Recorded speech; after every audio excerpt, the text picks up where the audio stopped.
मनीष अग्रवाल जी, एक सवाल बहुत पब्लिक प्लेटफॉर्म पर उठाया गया था कि हाल ही के दिनों में यूपीएससी में जितने सिलेक्शन हुए हैं उसमें पॉलिटिकल लीडर्स के और खास करके बीजेपी से जुड़े हुए लोगों के कितने बच्चे हैं। सिर्फ इसका एक स्टडी हो जाए तो समझ में आ जाएगा कि कितना बड़ा स्तर पर यूपीएससी में घोटाला हुआ है। लेकिन जो पिछले चेयरपर्सन, आपने कहा मनीष अग्रवाल जी, समय रहते सरकार ने, लेकिन क्या वाकई में समय रहते या फिर बहुत देर होने से राजेंद्र भानावत जी? क्योंकि पिछले चेयरमैन सोनी साहब की वरीयता को देखें, योग्यता को देखें, काबिलियत को देखें, अनुभव को देखें, तो वो यूपीएससी चेयरमैन पद के काबिल। देखिए, राजनीतिक स्तर पे नियुक्ति होती है, सरकार करती है, ये बात तो सबको पता है।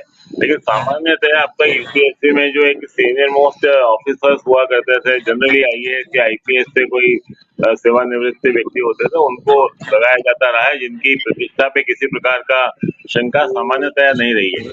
और यूपीएससी पे ये सवाल उठने शुरू भी अभी 2-3-4 सालों में ही हुए हैं।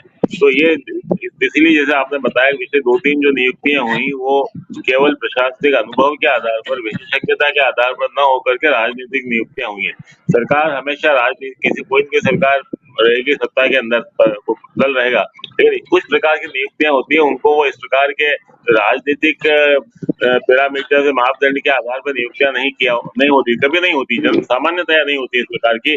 और जब भी इस प्रकार का अभी काम हुआ तो उसका परिणाम हमने देखा है, किस प्रकार से कंप्रोमाइज हो गया है सिस्टम सारा का सारा।